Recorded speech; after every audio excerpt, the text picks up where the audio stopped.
l'année. D'accord. Pas Seigneur de ton grâce. Grâce Seigneur Christ. Puis l'injustice qui permet d'être béni en situation. C'est lui béni tu puisses parler.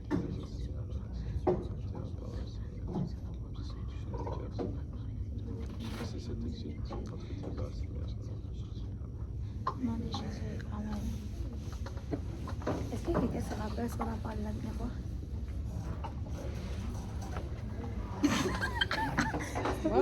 Une semaine, les gars. Vos cerveaux peuvent être. On était dans les ministres, on parlait comment de la sortie du jardin et tout. Ok. Toi, tu te rappelles? Non. Et toi, Daniel? Je me rappelle des quelques points clés. De garder nos yeux. C'est super. Amen. Amen. Good. Donc c'est ça. Elle a parlé de comment le serpent a tenté Ève, des tactiques qu'il a utilisées. On a vu que ça va toujours être la même chose qu'il va utiliser pour nous tenter. Mais on n'a pas parlé par contre de comment résister. Là, j'ai donné des conseils, mais je ne suis pas allée vraiment dans les détails pour montrer comment on doit résister. Et là, on va parler de ça aujourd'hui. On a parlé aussi des différentes malédictions que le Seigneur a données à la terre, au serpent et à la femme et à l'homme. Puis on a vu que il a maudit le serpent, il a dit il va manger de la poussière.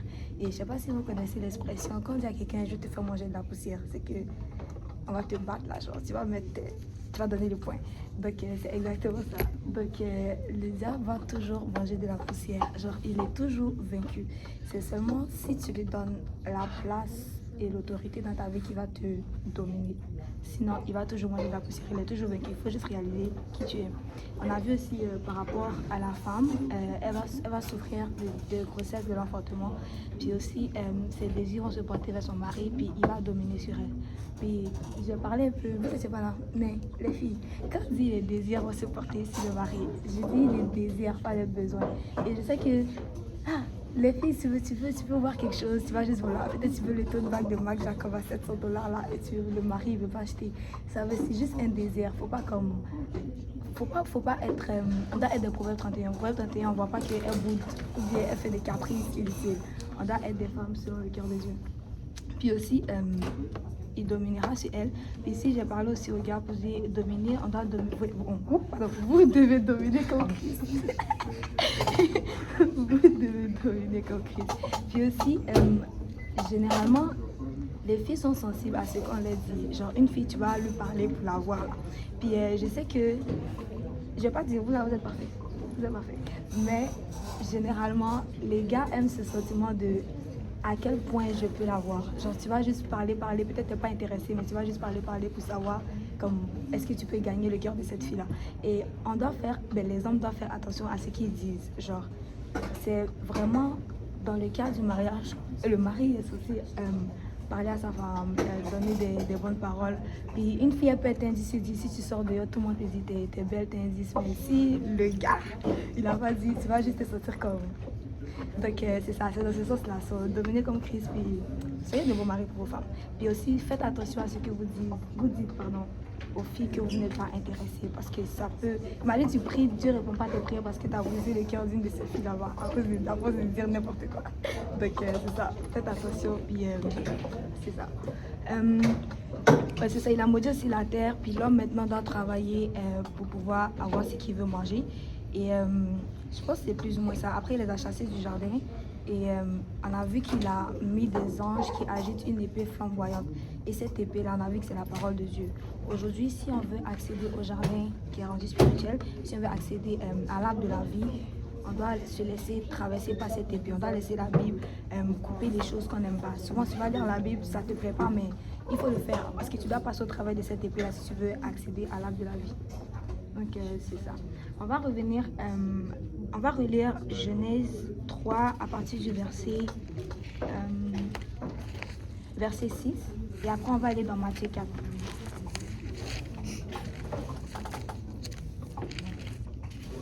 peux commencer, Genèse 3:6. La femme vit que l'arbre était bon à manger et agréable à la vue, et qu'il était précieux pour recueillir l'intelligence. Elle prit de son fruit et en mangea. Elle en donna aussi à son mari qui était auprès d'elle, et il en mangea. Les yeux de l'un et de l'autre s'ouvrirent. Ils connurent qu'ils étaient nus, et ayant conçu des feuilles de figuier, ils s'en firent des ceintures. Ok, c'est bon. Je voulais plus le verset 6. Après, on va aller dans Matthieu 4, à partir du verset 1. C'est Michaela ou Michaela? Michaela. Michaela, ok. Tu veux lire? Matthieu 4, Ouais, quel verset? à partir du verset 1. Alors Jésus fut emmené par l'Esprit dans le désert pour être tenté par le diable. Après avoir jeûné 40 jours et 40 nuits, il eut faim. Le tentateur, s'étant approché, lui dit, « Si tu es fils de Dieu, ordonne que ces pierres deviennent des pains. » Jésus répondit, « Il est écrit, l'homme ne vivra pas de pain seulement, mais de toute parole qui sort de la bouche de Dieu. » Je peux continuer? Je veux lire le livre. Le diable le transporta dans la ville sainte, le plaça sous le haut du temple et lui dit,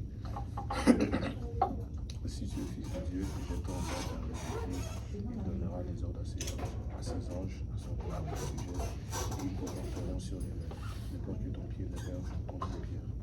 Jésus lui dit, il est aussi écrit, tu ne tenteras pas le Seigneur ton Dieu. Le diable le transporta encore sur une montagne très élevée, lui montra tous les royaumes du monde et leur gloire, et lui dit, je te donnerai toutes ces choses si tu te prosternes devant. Oui, si tu te prosternes. Il m'adore. J'ai perdu la vie de mon bail là. Je sais pas. C'est pas ça que tu m'adores. Jésus lui dit, retire-toi Satan, il est écrit, tu adoreras le Seigneur ton Dieu et tu le serviras lui seul. Alors le diable le laissa, et voici les anges vinrent de Jésus dans le ciel. Amen. Donc, on a lu dans Genèse 3:6, quand le serpent a fini de parler à la femme, on dit qu'elle a vu que le fruit était bon à manger, agréable à la vue et précieux pour ouvrir l'intelligence. Et ça, on a vu que c'est les trois voies de tentation, la convoitise des yeux, la convoitise de la chair et l'orgueil de la vie. Et ce sont les mêmes choses que le diable va toujours essayer de nous tenter avec. Puis ici, on va voir comment Jésus, lui, l'a résisté. Quand la Bible dit, après qu'il ait jeûné 40 jours, il eut faim. Après un jour même, t'as faim. Donc, il avait faim et c'est normal parce qu'il était fait de chair comme nous. Puis après, le diable dit, si tu es le fils de Dieu, ordonne que ces pierres deviennent des pains. Là, le diable fait référence à quoi? C'est quelle voie de tentation vous pensez? Convoitise des yeux, convoitise de la chair ou orgueil de la vie? De la chair. Convoitise de la chair, c'est ça. Parce qu'il a eu faim. Et manger, comme j'ai dit, c'est normal. Tu dois manger comme... Tu dois juste manger si tu veux être en bonne santé. Tu dois manger si tu veux vivre. Et là, le diable, les tente avec... Désolée. Le diable les tente avec... Genre, il dit de transformer les pierres en pain. Et là, c'est comme j'ai dit, c'est normal de vouloir manger. Mais ici, s'il faisait ça, il allait donner la victoire au diable. Le diable, premièrement, il a questionné son identité. Si tu es le fils de Dieu, donc déjà, il veut mettre... il veut comme que Jésus agisse juste pour se montrer déjà. Et aussi, parce qu'il a faim. Et puis là, on doit pas se laisser...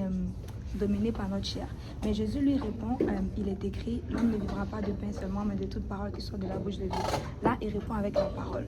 Le diable lui dit, si tu as faim, fais ça. Il répond avec la parole. De la même manière que quand on va être tenté de notre chair, que ce soit la nourriture, que ce soit les désirs charnels, parce que ces désirs-là, c'est Dieu qui a mis en nous. Et c'est pour un but. Et il y a un cadre dans lequel chaque désir doit être accompli.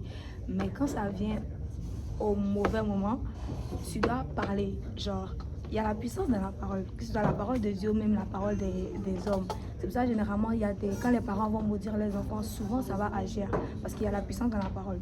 Et en plus, à plus forte raison, la parole de Dieu. Quand ces désirs-là viennent, tu peux prendre autorité. Je sais pas moi, tu dis un verset qui a rapport avec ce qui est en train de vivre en ce moment. Donc c'est important. Après ça, le diable le transporte dans la ville, il le place sur le haut du temple et il dit, si tu es fils de Dieu, jette-toi en bas, car il est écrit, il ordonnera... il donnera des ordres à ses anges à ton sujet et il te portera sur les mains de peur que ton pied ne heurte contre une pierre. Là, on voit que le diable le tente encore. Et là, il cite la parole. Il dit, jette-toi, car il est écrit. Genre, t'as dit il est écrit, moi aussi je vais te dire il est écrit. On va voir c'est dans quel verset il a tiré ça, c'est dans le psaume 91. On va aller dans le psaume 91 et on va voir ce que ça dit vraiment.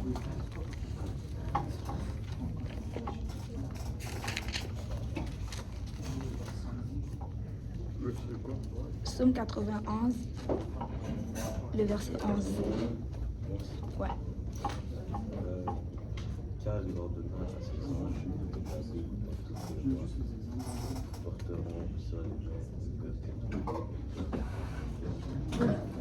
So là, lui, il lui dit, jette en bas, car il donnera des ordres à ses anges à ton sujet, et ils te porteront sur les mains. Là, il a sauté de te garder dans toutes tes voies. Le diable va citer la parole, mais jamais dans le bon contexte. Il va toujours soit enlever quelque chose ou rajouter quelque chose pour que ça fitte avec nous. Et c'est dans la génération dans laquelle on vit aujourd'hui. Souvent, les gens vont dire, ah, parce que ça, c'est écrit dans la Bible dit ça, ça, ça. Mais c'est pas ça que la Bible veut dire. Tu as juste pris ce verset-là et tu as appliqué ça à ta vie juste pour te rendre comme, pour soulager ta conscience, comme essayer de pécher avec la parole de Dieu. Et là, il a cité la parole hors contexte. Et puis là, le Seigneur répond, il est aussi écrit, tu ne tenteras point le Seigneur ton Dieu. Donc, le diable connaît la Bible. C'est important que nous aussi, on connaisse notre Bible. C'est important que nous aussi, on lise notre Bible et pour nous-mêmes. Parce que quand il va venir là, si tu n'as pas assez de matériaux dans ton sac, tu ne pourras pas comme lui répondre. Parce qu'il va venir avec un verset, tu vas dire, oui, peut-être c'est dans la Bible, donc je peux. Mais non. Faut comme connaître ta parole pour pouvoir analyser ces les petits trous dans lesquels il essaie de te mettre. Après ça, le diable le transporte encore sur une montagne très élevée et lui montre tous les royaumes du monde et leur gloire. Et il a dit, je te donnerai toutes ces choses si tu te prosternes et m'adores. Jésus lui dit, retire-toi Satan, car il est écrit, tu adoreras le Seigneur ton Dieu et tu le serviras lui seul. Alors le diable le laissa et voici des anges vinrent auprès de Jésus et les servaient. Là, il vient encore tenter le Seigneur. Ici, ça fait référence à quoi? Convoitise des yeux, convoitise de la chair ou orgueil de la chair. Lisez le passage, je l'ai trouvé. C'est quel passage? Matthieu 4, oui. Non, Matthieu 4, 9.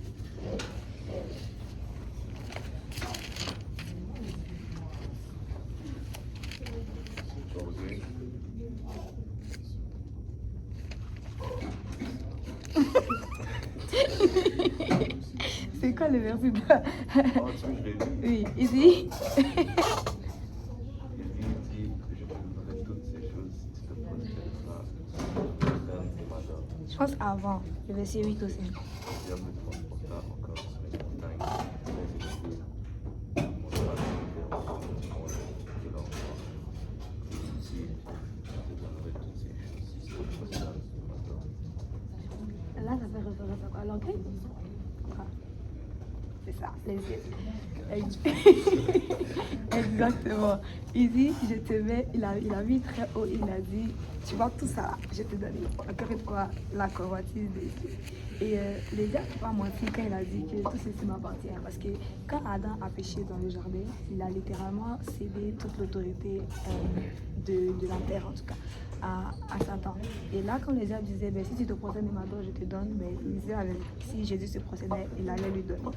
Et ça fait référence à la convoitise des yeux. Et là, Jésus lui répond, tu adoreras le Seigneur ton Dieu et tu le serviras lui seul. Encore une fois, il vient avec la parole de Dieu. À chaque tentation, il contrecarre avec la parole de Dieu. C'est important qu'on connaisse la parole de Dieu. Et puis, je voulais mettre l'accent sur ça.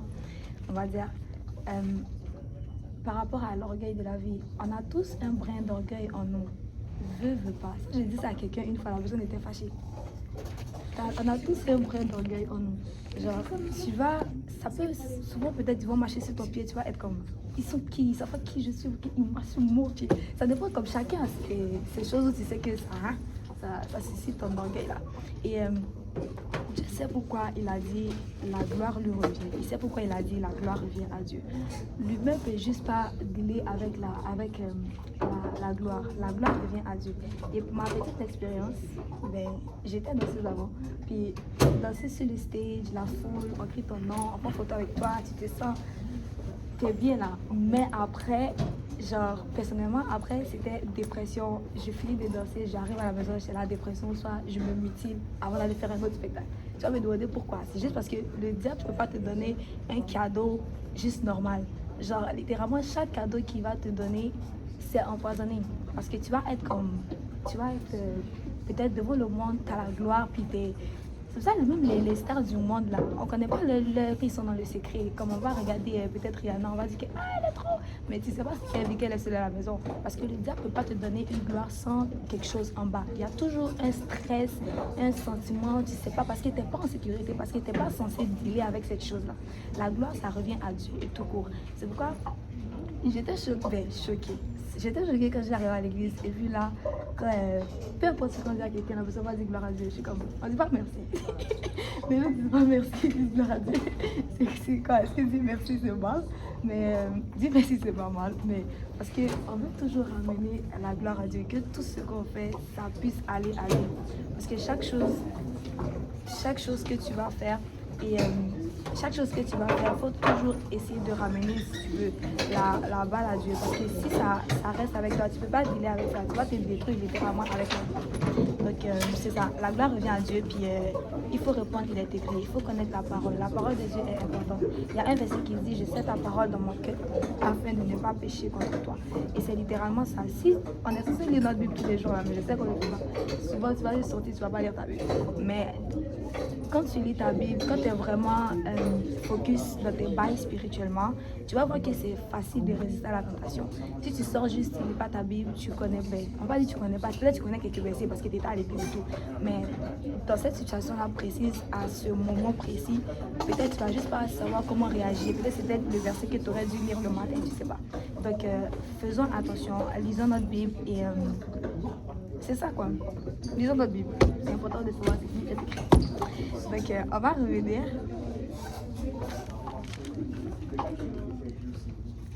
à Genèse. Là, on va parler de Caïn et Abel. On recommence. Tu peux lire, mais qui est là? Genèse 4. Quel verset? Hein? Quel verset? Genèse 4, 1. Adam connut Ève, sa femme. Elle conçut et enfanta Caïn, et elle dit, j'ai formé un homme avec l'aide de l'Éternel. Elle enfanta encore son frère Abel. Abel fut berger et Caïn fut laboureur. Au bout de quelque temps, Caïn fit à l'Éternel une offrande des fruits de la terre, et Abel, de son côté, en fit une des premiers-nés de son troupeau et de leur graisse. L'Éternel porta un regard favorable sur Abel et sur son offrande, mais il ne porta pas un regard favorable sur Caïn et sur son offrande. Caïn fut irrité et son visage fut abattu. Et l'Éternel dit à Caïn, pourquoi es-tu irrité et pourquoi ton visage est-il abattu? Certainement, si tu agis bien, tu relèveras ton visage, et si tu agis mal, le péché se couche à la porte et ses désirs se portent vers toi. Mais toi, domine sur lui. C'est bon, merci. Donc là, on voit que Adam et Ève sont chassés du jardin, ils sont dehors maintenant. Et là, la Bible dit Adam connut Ève. Bon, connu ici, c'est pas bonjour, je m'appelle Ève, il la connaissait déjà. C'est juste qu'ils sont allés en intimité parce que c'est sa femme. Et elle a fait un enfant, elle a conçu Caïn. Et elle dit, j'ai formé un homme avec l'aide de l'Éternel. On a vu que dans le verset 3, dans le chapitre 3 du verset 15, quand il a dit, je mettrai une inimitié entre la postérité de la femme et la postérité du serpent, ici on a vu que ça annonçait la venue de Jésus. Parce que la femme n'a pas de semence, la femme n'a pas de postérité. La femme, elle a un ovule, un œuf. C'est l'homme qui apporte la semence. Puis littéralement, ici, elle s'était attachée à cette promesse-là. Elle pensait que l'enfant qu'elle va accoucher, ça va être l'enfant qui va venir. Et là, elle a formé Caïn. Elle dit qu'elle a formé Caïn avec l'aide de l'Éternel parce qu'elle espérait en cette promesse. Mais on voit que c'est pas Caïn, clairement, c'est pas Caïn, c'est Jésus. Donc c'est ça. Elle a formé un homme avec l'aide de l'Éternel. Et après, elle a enfanté encore Abel. Et là, la Bible dit, Abel fait... Abel fait quoi aujourd'hui? Ma bouche est... Oh my goodness, j'ai fait. C'est le batteur.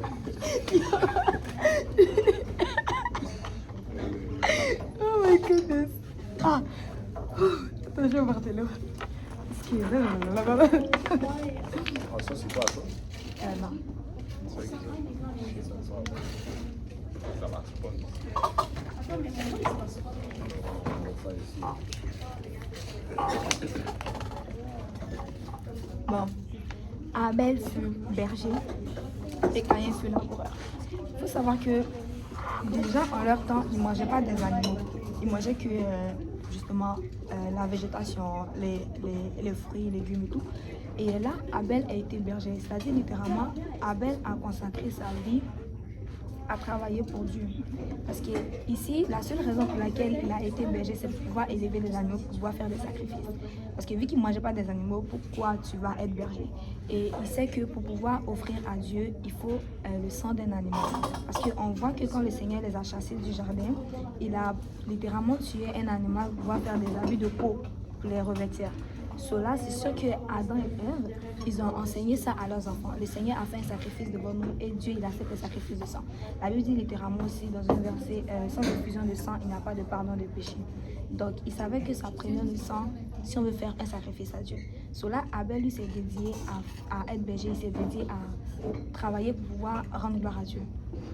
Après, Caïn, lui, il était laboureur. Il avait dit, au bout de quelques temps, ils ont fait une éternelle... ils ont fait quoi? Une offrande à l'Éternel. Ils ont fait une offrande à l'Éternel. Et là, Caïn, il donne des fruits. C'est-à-dire qu'il donne le fruit de son travail. Et Abel, il donne une des premiers-nés de son troupeau. Et là, souvent, les gens vont dire, c'est parce que Caïn a donné des fruits bizarres.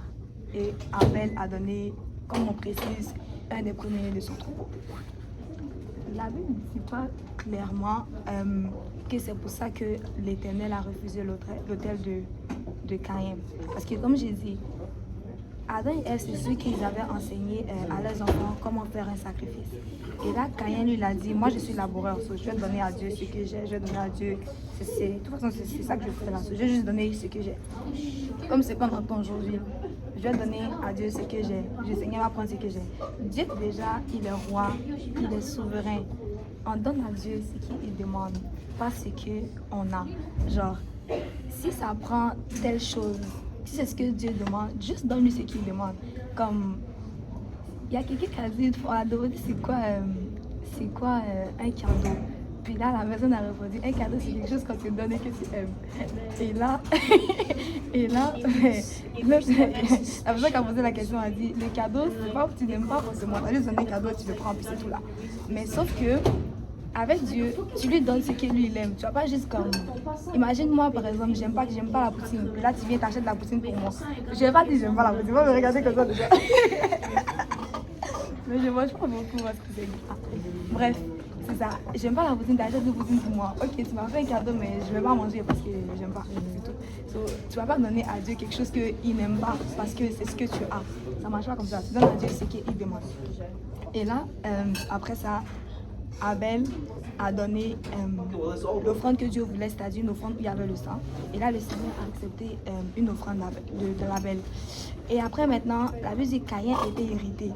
Et ça, c'est quelque chose qui me je sais pas, je vais pas dire choc, mais je sais pas. Comme, il a fini de pécher, son frère a fait la bonne chose. Lui n'a pas fait la bonne chose. Et c'est lui qui est fâché. Le Seigneur lui dit, pourquoi tu es irrité et pourquoi ton visage est abattu? Certainement, si tu agis bien, tu relèveras ton visage. Et si tu agis mal, le péché se couche à la porte et ses désirs se portent vers toi, mais toi domines sur lui. Comme on a vu tantôt, ça va toujours être les mêmes voies par lesquelles le diable va essayer de nous tenter. Le péché va toujours se coucher, le péché va toujours être là. Mais ça va être à nous de dominer. On ne peut pas dire, c'était trop fort, j'ai pas pu résister. Dieu ne comprend pas, c'était trop fort, j'ai pas pu résister. Parce que tu tombes pas dans le péché comme ça. Là. Genre, c'est pas un plongeon, tu tombes pas comme ça. Ça bâtit des étapes et là après maintenant, ben, tu tombes. Et là, généralement, même dans le monde aujourd'hui, je me rappelle de mon cours de philo, mon prof, je l'aimais trop, mon premier cours de philo. Quand il vient, il fait juste écrire le sujet au tableau. Là, il est venu une fois, il a juste écrit Dieu au tableau. Et c'était ça le sujet. Et là, il a demandé aux gens qui croient en Dieu. Il a dit juste écrivez dans votre cahier, comme s'il va passer pour voir les réponses. Et le gars derrière moi, il écrit non, mais son nom, il écrit non. Il a encadré, il a souligné, il a fait beaucoup de pour montrer qu'il croit vraiment pas. Là, le prof est passé et là, il a dit, attends, tu crois vraiment pas en Dieu, hein? Et là, le gars, il a dit, mais parce que peut-être que Dieu, c'est quelqu'un qui est au ciel, puis on pense qu'il est bon, mais en vrai, il n'est pas bon. Il prend plaisir à nous voir souffrir, il prend plaisir. Peut-être c'est quelqu'un qui manigance qu'on souffre. Mais on sait déjà que c'est pas vrai, parce que Dieu est bon. Et moi, je dis, je crois en Dieu. Je me rappelle, après ça, il y a un gars qui a dit, parce que j'ai commencé à évangéliser aussi une de mes amies. Et là, elle était venue, elle a dit, t'es amie avec la fille qui pense que c'est ce qu'elle est chrétienne. Là, j'étais comme, mon gars, si toi tu veux pas vivre pour Dieu, c'est ta vie. Pourquoi quand quelqu'un essaie de faire le bien, on veut toujours l'intimider. Dans le sens où tu penses que tu es meilleur que nous, tu penses que je pense pas quelque chose, je fais juste mon effort pour être ce que la Bible demande. Et là, Abel a fait la bonne chose, Caïn, lui, il est fâché. Alors qu'il aurait pu faire la bonne chose aussi. Et là, après, le Seigneur ne va pas tout de suite condamner Caïn. Il dit, le Seigneur va pas, on n'a pas lu ça, mais après, Caïn se jette sur son frère, il le tue. Le Seigneur ne va pas tout de suite condamner Caïn. Il va venir, il va dire, où est ton frère Abel? Et il répondit, je ne sais pas, suis-je le gardien de mon frère? Déjà, Caïn, il est très audacieux. Dire je ne sais pas à Dieu, c'est quelque chose. Et suis-je le gardien de mon frère? Je sais qu'il a dit avec attitude. Après là, quand le Seigneur, on a vu que quand Adam et Ève ont péché, c'est Dieu qui est venu vers eux pour demander Adam, où es-tu? Là, Caïn pêche, c'est Dieu encore qui vient vers lui pour demander où est ton frère? Dieu savait déjà qu'il avait tué Abel. Dieu savait déjà où était Abel. Mais là, il vient en demandant à Caïn parce qu'il veut que Caïn se répande. Il veut que Caïn reconnaisse son tort. Et comme on a vu, c'est que ses parents ont fait. Ils ont toujours accusé quelqu'un. Caïn lui dit carrément, lui, il ne sait pas. Il n'a pas accusé quelqu'un, il dit juste qu'il ne sait pas. Après, il dit, si je suis le gardien de mon frère. Mais oui, nous sommes les gardiens de nos frères. Comme je disais tantôt, on doit se mettre des barrières que pour se garder nous-mêmes, mais aussi pour garder les autres. De la même manière que nous, les filles, on s'habille pour protéger les gars doivent faire attention à ce qu'ils disent aux filles. Donc, on est le gardien littéralement de nos frères. Et là, après, le Seigneur lui dit, la voix du sang de ton frère crie de la terre jusqu'à moi. Maintenant, tu seras maudit de la terre qui a ouvert sa bouche pour recevoir de ta main le sang de ton frère. Quand ce que tu verras le soir ne te donnera plus sa richesse, tu seras errant et vagabond sur la terre. Caïn dit à l'Éternel, mon châtiment est trop grand pour être supporté. Voici, tu me chasses aujourd'hui de cette terre. Je serai errant, je serai caché loin de ta face. Je serai errant et vagabond sur la terre. Et quiconque me trouvera me tuera. L'Éternel lui dit, si quelqu'un tuait Caïn, Caïn serait vengé 7 fois. Et l'Éternel mit un signe sur Caïn pour que quiconque le trouverait ne le tuât point. Puis Caïn s'éloigna de la face de l'Éternel et habita dans la terre de Nod, à l'orient d'Éden. Donc là, le Seigneur est venu vers Caïn pour dire où est ton frère, pour lui donner une chance de se repentir. Mais Caïn n'a pas saisi cette chance. Caïn a mal parlé à Dieu. Et là, il dit, le Seigneur le maudit, et là, il dit, mon châtiment est trop grand pour être supporté. Ça a l'air qu'il a des remords, mais pas vraiment. Parce que ici, Caïn dit, si quelqu'un me trouve, il va me tuer. C'est littéralement ça. Souvent, les gens, qui sont désolés, c'est parce qu'on les a attrapés en train de faire la chose. Si on ne t'avait pas attrapé, tu allais continuer à faire. Tu n'es pas désolé, là, tu es juste comme... Tu veux pas que ta relation peut-être avec la personne qui t'a attrapé change. Là, tu vas être désolé. Mais c'est juste parce qu'on t'a attrapé. Et Caïn, c'est littéralement la même chose ici. Lui, il n'est pas désolé là. C'est juste qu'il ne veut pas qu'on le tue. Puis ici, de qui Caïn avait peur? De qui Caïn avait peur? De qui Caïn avait peur? De qui il avait peur qu'on le tue? Genre, qui allait le tuer, genre? Allô?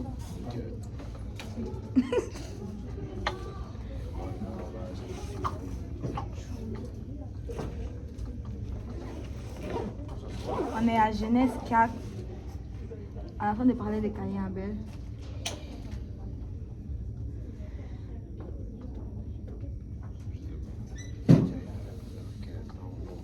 Vous savez pas? Genèse quoi, je sais pas. Hein? Genèse 4, à partir du verset 15. Je sais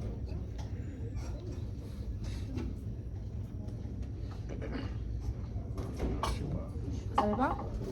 J'allais dire Dieu, mais. C'est quoi? C'est parents? Ok. On va y arriver. Donc c'est ça. Le Seigneur finit de le maudire, il le chasse. Et après, la Bible dit qu'il s'est parti habiter sur la terre de Nod. Nod ici, ça veut dire exil. Ça veut littéralement dire exil, ça veut dire fuite. Donc,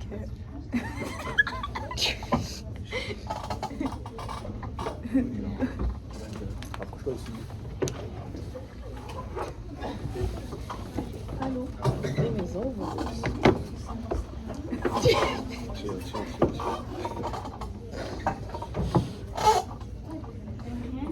Ok.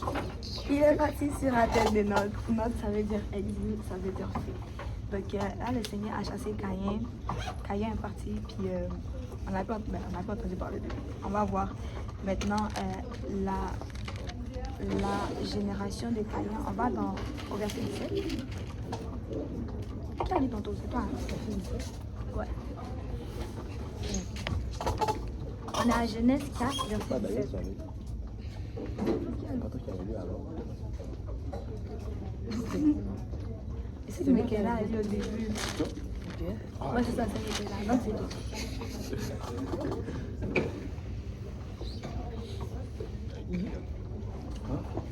Oh, yeah. Oh, vas-y. Genèse 4, verset 17. Caïn connut sa femme, elle conçut et enfanta Enoch. Il bâtit ensuite une ville et donna à cette ville le nom de son fils Enoch. Continue.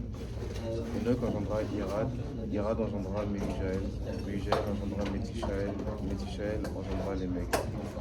Lémec prit deux femmes, le nom de l'une était Ada et le nom de l'autre Tsila. C'est bon. So, là, la Bible dit que Caïn connut sa femme, elle conçut et enfanta Enoch. Bon, là, on a vu que Dieu avait créé que Adam et Ève, et après, il a dit Ève sera la mère de tous les vivants. Puis là, on nous donne juste Caïn et Abel comme enfants qu'ils ont fait. Mais, ils n'ont pas fait que Caïn et Abel. Ils ont fait plein d'autres enfants parce que Dieu leur a dit multiplier, remplissez la terre. Et surtout qu'à l'époque, il n'y avait pas les éléphants, il n'y avait rien. Faire des enfants, c'était ça le travail. Donc, ils ont fait encore et encore. Et là, dans les enfants, on a vu Caïn a pris une femme. Donc, lui, Caïn a marié sa sœur.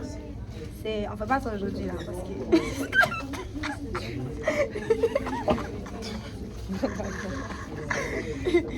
Oui, parce qu'il n'y avait pas d'autres humains. On n'allait pas prendre quelqu'un nulle part là-bas. Et c'était encore faisable à ce temps-là parce que l'humain était encore parfait. Quand Dieu nous a créés au début, il n'y avait pas de maladies dégénératives, il n'y avait pas de toutes les maladies bizarres là, que quand deux personnes qui ont à peu près les mêmes gènes comme produisent une maladie, pardon, dans ce temps-là, il n'y avait pas. Genre, ils pouvaient être ensemble puis ça n'allait rien faire. Et puis aujourd'hui, justement, les gens ne se marient pas entre frères et sœurs à cause que ça va produire des maladies, ça va produire des choses bizarres. Donc, c'est ça. Là, il a marié sa sœur. Et on a vu tantôt, j'ai demandé tantôt de qui Caïn avait peur. C'est sûr qu'il avait peur de ses frères. Parce qu'il avait juste sa famille et ses frères et sœurs que ses parents ont fait. Et probablement, quand on est dans une famille, si vous êtes 30 enfants là, c'est sûr que tu n'es pas proche de tes 30 frères. Probablement que tu as un frère que tu es le plus proche, que tu racontes toute ta vie et tout. Peut-être qu'Abel avait ce frère-là. Et là, il s'est dit, peut-être si ce frère-là apprend, peut-être ce frère-là va me tuer. C'est sûr que ça va pas être ses parents. Parce qu'un parent, peu importe ce que tu fais, en tout cas, normalement, il est censé t'aimer jusqu'au bout. Donc, même si Caïn avait tué son frère, on va voir David plus tard. Absalom a tué son frère, mais David ne voulait pas tuer Absalom. David voulait juste couper les relations pour un temps, parce que ça lui faisait mal et c'est normal. Donc un parent va toujours t'aimer, peu importe ce que tu fais. Mais c'est sûr que Caïn avait probablement peur d'un de ses frères qui allait, si le frère apprenait qu'il a tué Abel, il allait le tuer aussi. Donc Caïn a dit non. Et là le Seigneur a mis une marque sur Caïn pour le protéger. Et même là, encore la grâce de Dieu. C'est Caïn qui a péché, mais c'est lui qui est protégé. Genre, il a péché, mais Dieu met une marque sur lui pour le protéger. Donc, même à là, il aurait pu quand même se repentir et pouvoir venir vers Dieu encore. Parce qu'il avait toujours cette opportunité-là, parce que Dieu l'a protégé. Et ne soyons pas comme Caïn, dans le sens où tu veux la grâce de Dieu, mais sans Dieu. Dieu te protège, mais tu veux rester loin de lui. Nous, on veut rester proche de Dieu. Tu veux pas juste la grâce de Dieu, puis tu vis ta vie, puis that's it. Comme si Dieu te protège, tu dois rester proche de lui. Parce que, en plus, tu auras plus de protection dans sa présence. Donc, c'est ça. Caïn a connu sa femme, il lui conçut et il enfante Enoch. Et là, il bâtit une ville. Il appelle la ville du nom de son fils Enoch. Déjà, on voit là les premiers signes d'orgueil. Parce que généralement, si on bâtit un monument ou on bâtit une ville, puis on appelle le nom de cette ville-là le nom de quelqu'un, c'est peut-être parce que la personne a marqué l'histoire, la personne a fait quelque chose, qu'on va dire, je sais pas moi, rue René Lévesque. Parce qu'il avait quelque chose d'important. Là, ici, Enoch n'a rien fait là. Il est juste né, Caïn dit, ok, là c'est mon fils. Donc, pour pouvoir élever son nom, il va juste bâtir la ville, il va donner au nom de cette ville-là le nom de son fils. Après ça, on voit, ils engendrent jusqu'à ils engendrent les mecs. Et les mecs prennent deux femmes, Ada et Tsila. On voit encore dans la génération des Caïns, c'est vrai que la polygamie est née. On a vu qu'au début, Dieu a juste créé Adam et Ève. Il n'a pas créé Adam et Ève et Martha. Il a juste créé Adam et Ève. Puis là, Caïn, dans sa génération, un de ses petits-fils, lui, il prend deux femmes. Bon. Tous ceux qui sont polygames, ils sont des Caïns. Ils sont des Caïns. Qui sont de Dieu, on reste. C'est ça. Ça prend une femme, puis c'est tout. Et c'est ça. Après, ça dit. Sila, de son côté, enfanta Tubal-Caïn, qui forgea tous les instruments de rein et de fer. La sœur de Tubal-Caïn était Nama. Lémec dit à ses femmes, Ada et Sila, écoutez ma voix. Aux femmes de Lémec, écoutez ma parole. Je suis un homme pour ma blessure et un jeune homme pour ma maîtrise. Caïn sera vengé 7 fois et Lémec 77 fois. Donc là, Caïn a tué quelqu'un. Je ne sais pas s'il va dire pas sans faire, pas par exprès ou par exprès, je ne sais pas.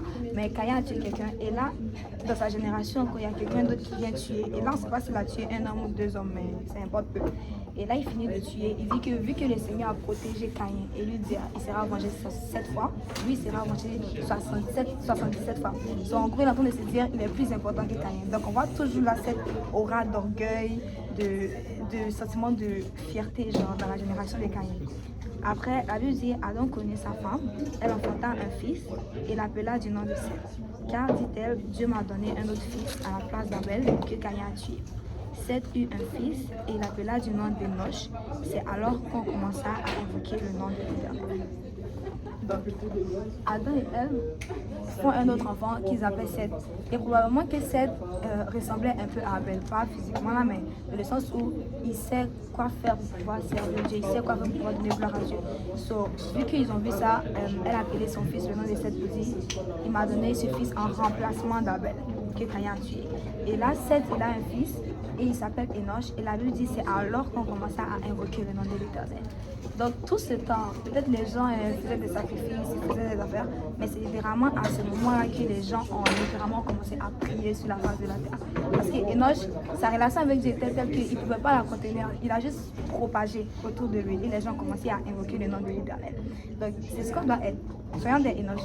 Genre, que ton feu contamine le monde autour de toi. Tu ne peux pas juste être chrétien dans ton coin, genre chrétien agent secret, ça ne marche pas. Tu ne peux pas juste faire des choses de Dieu, mais non, dans ton périmètre là. N'aie pas honte de parler de Dieu, n'aie pas honte de montrer ta foi, pas pour te vanter, mais n'aie pas honte de montrer ta foi, n'aie pas honte de parler de Dieu, parce qu'à cause de toi, peut-être le monde autour de toi va commencer à invoquer le nom de l'Éternel. Et moi, personnellement, je me rappelle au début quand je suis venue à l'église là, ma mère me disait, tu penses que c'est toi ceux qui prient, tu penses que c'est toi ceux qui est chrétien, moi je suis chrétienne. En plus, j'ai grandi dans une famille religieuse, donc pour elle c'est comme, tu m'apprends rien à moi, je suis chrétienne, moi je suis religieuse, moi aussi je vais à l'église. Mais là aujourd'hui, c'est elle qui va me demander le soir, est-ce que tu as dormi sans prier, est-ce que tu as fait ça? Parce que à force de me voir, de vivre pour Dieu, ça l'a attiré aussi. C'est vraiment ça qu'on doit faire autour de nous, que ce soit pour nos parents, pour nos amis ou peu importe. Là, on va continuer à Genèse 5. Qui a lu ton livre? Toi, tu peux lire Genèse 5.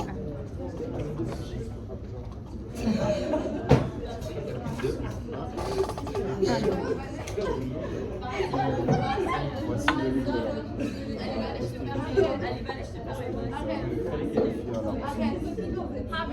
la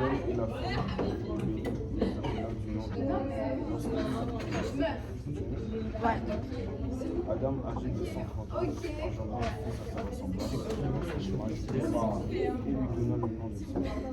Le jour d'Adam, après la naissance de furent de 1500 ans, ils engendrèrent des fils. Tous les jours qu'Adam après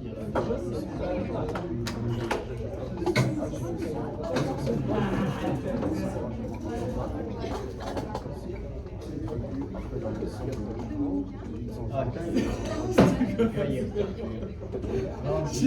T'es où là? C'est quel verset?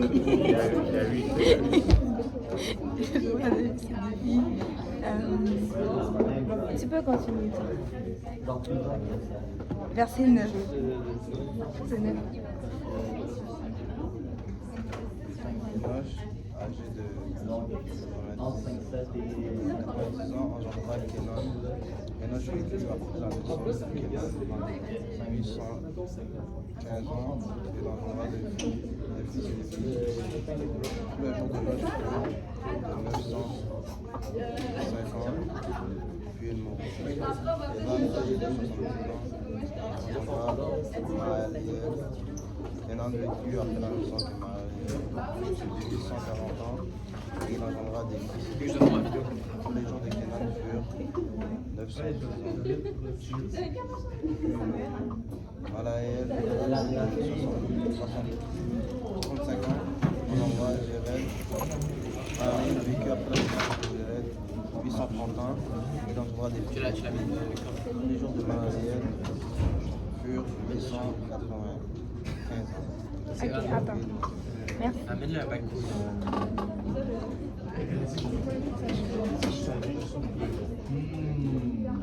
Marquez le verset 22.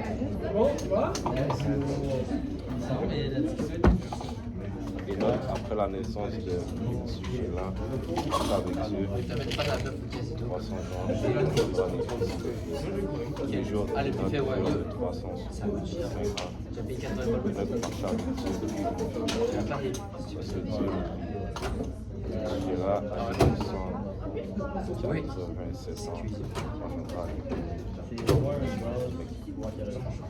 Sushila vécut après la naissance de Lémec, 122 ans, il engendra des fils. Les jours de Sushila, Et je dois faire ma vidéo live. J'avais besoin de moi, est-ce que genre j'ai mon texte sur mon phone Lémec, âgé de 100 et je vais le lire. Toi, genre, je peux pas. Genre, genre, tu vas se faire ici. Ça après, genre, c'est texte qui était moi, c'est ça. Ça et c'est ça. Voilà, on aussi, on peut les lire. Je pensais qu'on allait faire ça. Donc là maintenant, on voit la génération de Seth que Dieu a donné en remplacement d'Abel. Et si déjà vous remarquez la différence, quand on a lu sa génération, là, on n'a pas lu beaucoup parce que le Seigneur va mettre l'accent sur ce qui est mal. Il va toujours mettre plus l'accent sur ce qui est bon. Donc là, la génération de Seth, on nous cite tous les noms et leur âge et tous les détails. Parce que pour Dieu, quand tu es du bon côté, ben, tu es important et tu as de la valeur. T'as de la valeur. Comme on va arriver là-bas, mais quand Josué et Caleb et les autres, ils sont allés explorer Israël, tous les autres, on ne se rappelle pas de leur nom, on se rappelle juste de Josué et Caleb parce que c'est eux qui ont fait la bonne chose. Et ici, c'est à peu près la même chose. Genre, le Seigneur va toujours mettre l'accent sur ce qui est bon. So, nous aussi, en tant que chrétiens, mettons nos yeux sur ce qui est bon. Genre, faut pas te focus que sur ce qui t'arrive de mal. C'est sûr que peut-être tu as des drames, mais il y a toujours plus de bien que de mal parce que le bien triomphe toujours. So, là, ben, Adam, il a vécu 900 ans, tout ça. Ce qui m'intéresse ici, c'est après, au verset 22, ça nous dit Enoch, après la naissance de Métushélah, il a marché avec Dieu 300 ans, il engendra des fils et des filles. Tous les jours d'Enoch furent de 365 ans. Tous les autres, on a vu qu'ils ont vécu les 900 ans, 700 ans. Mais lui, c'est l'homme qui a vécu le plus court dans son temps, 300 ans. Et là, la Bible dit qu'il a fini, il vivait avec Dieu. Et là, il marchait avec Dieu et il ne fait plus parce que Dieu le prit. Il n'est pas mort. Dieu l'a juste enlevé. Et ça, c'est vraiment juste... Une autre force que je possède est ma capacité à mettre des enfants en contact visuel. je sais pas comment c'est le thème. Mais Dieu nous montre un avant... comment on dit Attends. Comment on dit Ouais, c'est ça. Un avant-goût de ce qui va arriver. Un avant-goût de ce qui va arriver si on marche avec lui. So là, Enoch qui marchait avec Dieu et Dieu l'a juste pris. So nous aussi, si on marche avec Dieu, si on est fidèle dans cette génération, si on se tient dans cette génération, ben, on va être pris avec Dieu. Et on va être enlevé que mourir. Donc, vivons pour Dieu. Et c'est ça. Vivons pour Dieu. Le Seigneur m'a dit de prendre. On va juste pas pour ça. On va juste partir. Donc, c'est ça. Il avait dit après, les mecs âgés de 60 ans, tous les jours de Métuchéla, fille de... Métuchéla, âgé de 187 ans, engendra les mecs. Métuchéla vécut après la naissance de Lémec 782 ans et il engendra des fils et des filles. Tous les jours de Métuchéla, fille de 969 ans. Ici, on a vu Enoch, lui, c'est le gars qui a vécu le plus court, mais Métuchéla, c'est le gars qui a vécu le plus long, 969 ans. Et Dieu a fait ça exprès. Son nom Métuchéla, ça veut vraiment dire après lui, il vient. Et ici, le il vient, ça fait référence à quoi, d'après vous? Son nom veut dire après lui, il vient. So, pour vous, ça veut dire ben, c'est quoi qui vient? C'est quoi le il vient? Avant de prendre la parole, Tu sais? Dis quelque chose. Vas-y, dis. Dis. Jésus?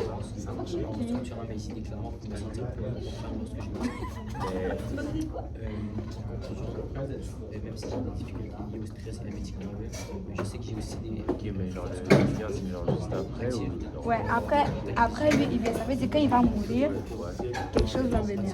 Et c'est quoi cette chose après? Dans ce cours, je suis C'est quoi? Il y a un verset pour ça. Non, mais genre, tu dis... Non, c'est juste la définition de son nom. Mais là, ça veut dire après lui. Mais les versets après, T'as juste écouté voir ça dans le nom. Je sais pas si je parle c'est qu'il y a Vous, c'est quoi?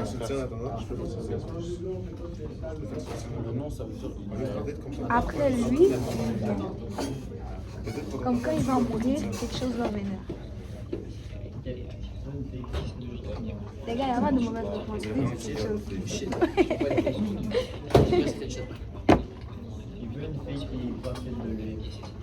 Ça veut pas, hein? Ok. Bon. On va voir qu'après, Métuchéla était âgé de 969 ans. Après, les mecs âgés de 182 ans, on aura un fils, il lui donna le nom de Noé. Après Métuchéla, il y a eu les mecs, après les mecs, il y a eu Noé. Et Noé, qu'est-ce qu'il a vécu? Ok. Le déluge. So, littéralement, après Métuchéla, le déluge va venir. Et Dieu a donné Métuchéla 969 ans. C'est-à-dire qu'il a donné le temps aux humains de se repentir. Il a donné vraiment un grand laps de temps là pour que l'homme puisse entrer, que l'homme puisse se repentir. Ça veut dire la grâce de Dieu durera toujours. Là, on est en 2025. Quelqu'un a dit le Seigneur va revenir dans 3 ans. Je sais pas. Mais Dieu donne toujours du temps aux hommes pour se repentir.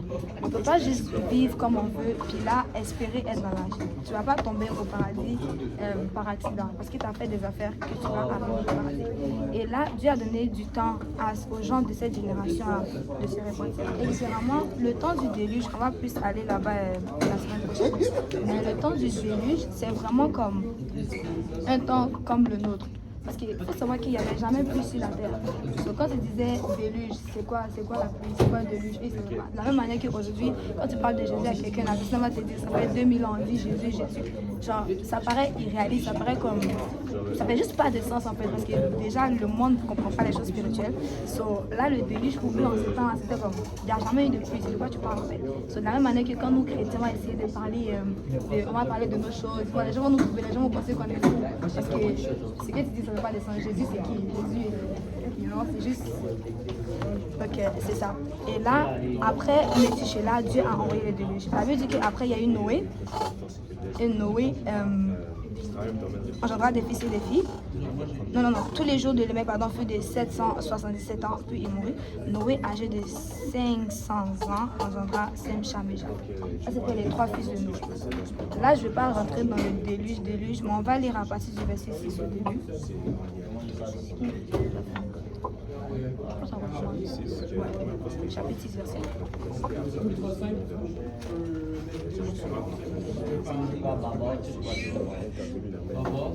Il midi. Par exemple, dans l'exercice des décors. Juste lis-toi. L'Éternel se repentit d'avoir fait l'homme sur la terre et il fut affligé en son cœur. Et l'Éternel dit, j'exterminerai de la face de la terre l'homme que j'ai créé, depuis l'homme jusqu'au bétail, aux reptiles et aux oiseaux du ciel, car je me réponds les oiseaux. On est où là? Verset 6, 1. 6, 1.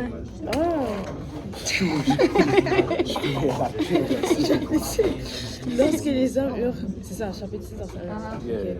Lorsque les hommes eurent commencé à se multiplier sur la face de la terre et que les filles leur furent nées, les fils de Dieu virent que les filles des hommes étaient belles et ils prirent pour femmes parmi toutes celles qu'ils choisirent. Alors l'Éternel dit, mon esprit ne restera pas à toujours dans l'homme, car l'homme n'est que chair et ses jours seront de 120 ans. C'est bon. So, là, la Bible dit, les hommes ont commencé à se multiplier sur la terre. Il y a eu des gens qui ont vécu des années. Et là, après, les fils de Dieu. Ici, les fils de Dieu, les gens vont dire, ce sont les anges. Les anges sont venus avec les femmes, ils ont eu des enfants. Un ange n'a pas de sexe. Un ange ne peut pas faire un enfant. Un ange ne peut pas se reproduire, même pas avec un autre ange. Donc, ça fait juste pas de sens. Mais ici, les fils de Dieu, on a vu qu'il y a eu la génération de Caïn et la génération de Seth. So, les fils de Dieu, c'est littéralement la génération de Seth. Et les filles des hommes, c'est la génération de Caïn. Et c'est toujours comme ça. En tout cas, je sais pas si je veux dire ça, mais bref, c'est ça. Les fils de Dieu ont trouvé les filles belles, pardon. Et là, ils sont allés vers elles et la Bible dit qu'ils ont fait des enfants. So, là, déjà, la génération de Seth qui vivait pour Dieu, qui essayait de faire le salut pour Dieu, ils sont partis se mélanger à la génération des Caïn. Un chrétien ne va pas se marier dehors. Comme faut juste rester à la maison, juste rester avec les chrétiens. Parce que c'est ça. Vous devez passer sur les mêmes valeurs et sur les mêmes choses. Tu ne vas pas prendre une fille du monde parce que ça va littéralement te corrompre. Et là, ils se sont corrompus entre eux. Et la Bible dit que le mal avait tellement grandi sur la terre que le Seigneur a dit qu'il se repent d'avoir fait l'homme. Il regrettait d'avoir fait l'homme. Et il a dit qu'il va réduire les jours de l'homme sur la terre. Après là maintenant, Dieu a fait ce qu'il a fait pour pouvoir réduire l'homme sur la terre. Donc on va s'arrêter là pour aujourd'hui. Si vous avez des questions, je sais qu'aujourd'hui là j'étais...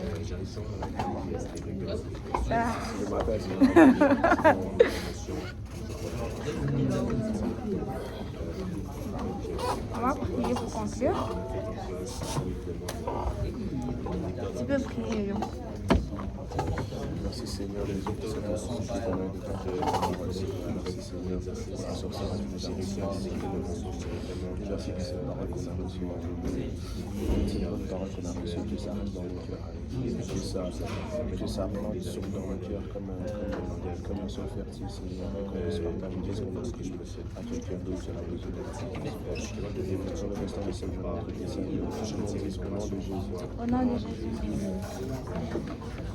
Merci pour votre patience.